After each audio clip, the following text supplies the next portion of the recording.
we have a program that we're working out, Mo and I, and some of the coaches are working that piece out of what that looks like.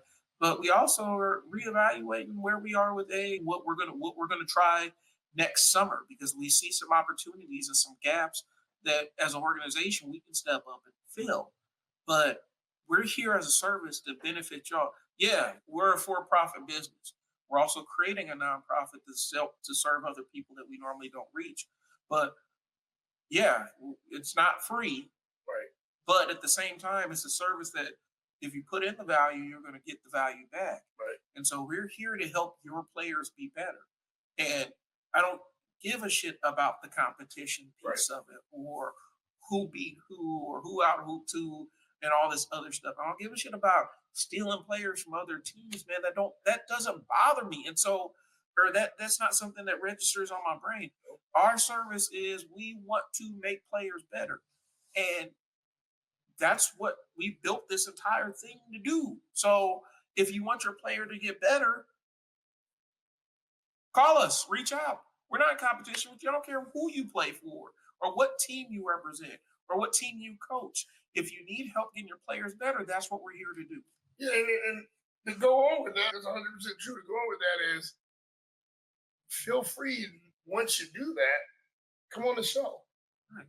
Come on the show. We've offered so many times to other coaches, to organizations, to trainers, to business owners, to come on the show. Man, you got 10 freshmen that want to get developed with you.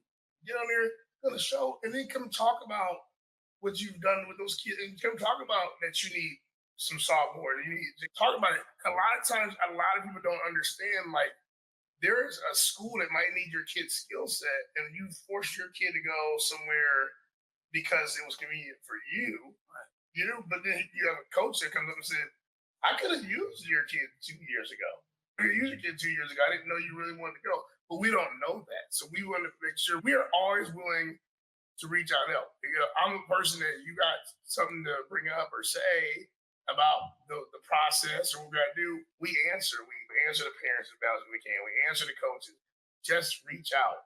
I know for a fact, I'm specifically to a coach, and he's been, man, I'll get back to you. I'm like, man, this is going to be one of the best things in your life to get those kids some skill work. Well, when we ask every episode, and I'm asking again, if you want coach to do a tape breakdown or review your game tape, hey, that's what we want to do. That's a segment that we want to build. But we need people to reach out and say, hey, we have some footage that I want you to give you a breakdown and get some tips off of. We have the ability to do all that stuff. But realistically, that's what it is. We're in service to make players better. And I think a lot of times it gets lost in this weird competition that all these places are. We come in, and I'm going to get a little bit, but we come in with a growth mindset.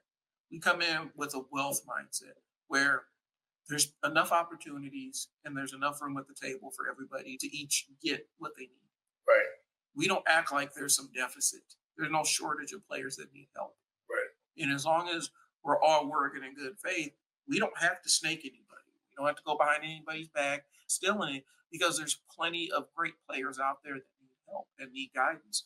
Right. And so we're looking at it from a wealth perspective of there's so many opportunities out here for us to help.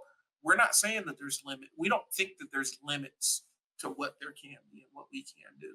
Why fight when we're trying to help? Right. And I think a lot of people are coming in with almost this kind of, I hate to say it, this poverty mindset where there's all this limits and there's a finite group of help that you can give or finite resources or a limited amount of resources. We ain't stepping to it like that. And so I'm really big about there's plenty of opportunities for us to all do things. Mm-hmm. Now, competition's competition. I know how that rolls. Right. But we feel like we got one of the best products out there in the region. And so we're gonna stand on our square, talk our shit about it, and say this is really good. Right. And we have the proof. We have college players. Right. And there's no need to get. And you're doing the kids a disservice if you have 16 kids on your roster, right, and they're in fourth grade. You're gonna hoard up all the best players. Right. It's not, those other kids aren't gonna play. If that's the case, let them go.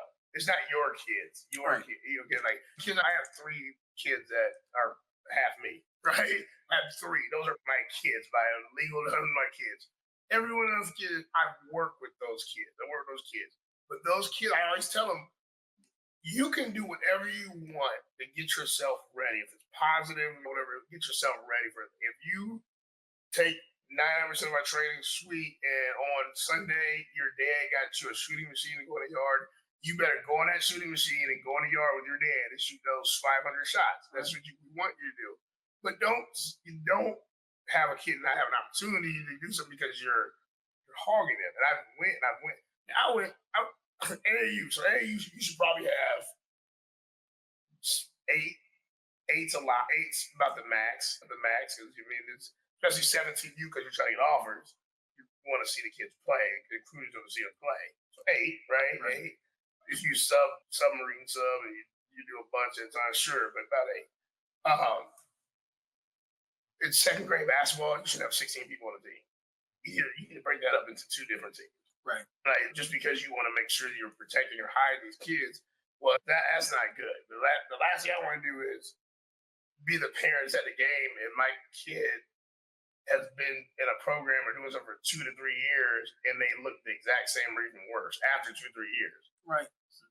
Something didn't work, and obviously you saw something didn't work, and you should have reached out. So we're asking, like, hey, let us help. Well, we're saying what other coaches do right by the kids, like you said. If you don't need 18 players on one team. No. Split that team up so that the kids get the reps. And if you do have one of those 18 player teams, then maybe you got to sit down and look at how can I serve 18 kids at the same time? Yeah, am I doing a service to them? Right. These are the conversations that Mo and I have all the time offline. Right. The reality is we're here to help, but you got to reach out for the help, and don't let the ego piece of it get in the way. Our coaches work with kids from all over the city, and that's you have kids that aren't affiliated or that aren't under services with us that still come in here and work out and stuff. Right. We're here to help, and if you don't want the help, that's fine. We're gonna keep serving other kids who want to get better. So, in the service of those kids, and we touched on it a little bit. So, as we're making that transition from summer ball to fall ball, and we're gonna talk about this and probably take a quick break and then go into stuff specifically about Jewel Drive Camp and the boot camp. Right. Because we already had the conversation about what small guards need to do. But in that transition between seasons, what are the things that kids need to do? What are the things players need to do? What are the things parents need to do? Right. Number one. Here we got a pen. Number one. Parents, you sit down and talk to your kids. Talk to them. Couple of little side notes. Are you still interested in playing basketball? It's been a long summer. Do you like basketball? Well, no. Do you like basketball? Is it something you're going to continue on? You invested a lot of money into it. Do you like it? You might get an answer you don't like. You might get an answer that surprised you. You might get an answer that you thought. You got to have that direct. It can be a 5-minute conversation. Is this something you want to continue on? You look like you were tired at the end of the AAU. You like you checked out. Is it because you're tired, or you're ready to get back with your team, or so find out. Once you find out, let's say on a positive, once you find out, map out your workouts. What are you going to do? What are you going to do to get better? Especially 17, you going to your senior year, the 2025 class. Shout out to them. Best class. I don't care. Fight me. Your 2025 class come out. You got to get right to work. You got to get right to work because this is your last year. And right to work is now I got to map out my time. When am I going to lift weights?